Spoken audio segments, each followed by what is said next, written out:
Belgium రాజధాని Brussels అంతర్జాతీయ విమానాశ్రయం మెట్రో స్టేషన్లో జరిగిన ఆత్మాహుతి దాడుల్లో 23 మంది దుర్మరణం చెందగా పదుల సంఖ్యలో క్షతగాత్రులు అయ్యారు. వరుస పేలుళ్లతో అప్రమత్తమైన బెల్జియం దేశంలో అత్యున్నత స్థాయి ఉగ్రవాద హెచ్చరికలు జారీ చేసింది.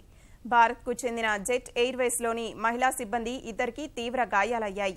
బ్రసెల్స్ పేలుళ్లతో అప్రమత్తమైన ఐరోపా దేశాలు విమానాశ్రయాలు సహా జనసమ్మర్ద ప్రాంతాల్లో భద్రత కట్టుదిట్టం చేశాయి.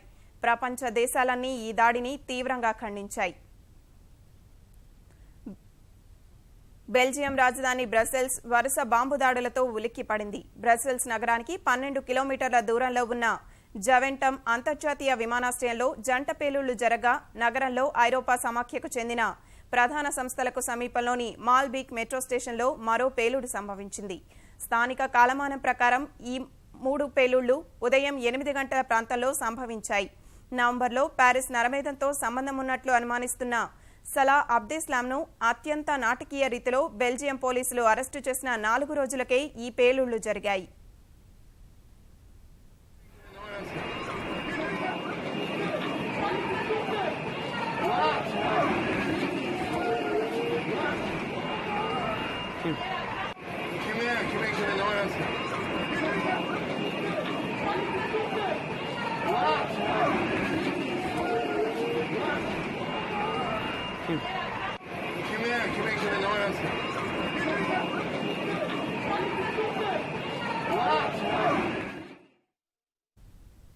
విమానాశ్రయంలో జరిగిన జంట పేలుళ్లు అమెరికా ప్రయాణికులు వేచి ఉండే గదులకు సమీపంలో జరిగింది.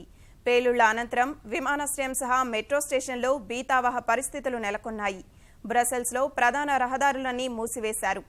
ఎవ్వరూ విమానాశ్రయానికి రావద్దని, ఎవరి ఇళ్లలో వాళ్లు నిలిచిపోవాలని అధికారులు విజ్ఞప్తి చేశారు. స్థానిక కాలమానం ప్రకారం రేపు ఉదయం 6 గంటల వరకు విమానాశ్రయాన్ని మూసివేస్తున్నట్లు ప్రకటించారు. దేశవ్యాప్తంగా 4వ స్థాయి ఉగ్రవాద హెచ్చరికలు జారీ చేస్తూ బెల్జియం అంతర్గత వ్యవహారాల మంత్రిత్వ శాఖ ప్రకటన విడుదల చేసింది.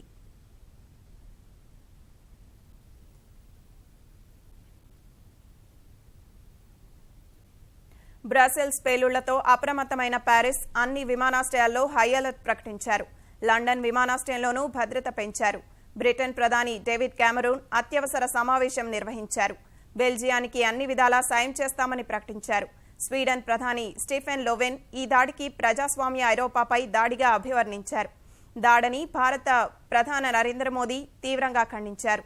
పేలుళ్లలో మృతి చెందిన వారి కుటుంబాలకు ప్రగాఢ సానుభూతి ప్రకటించారు.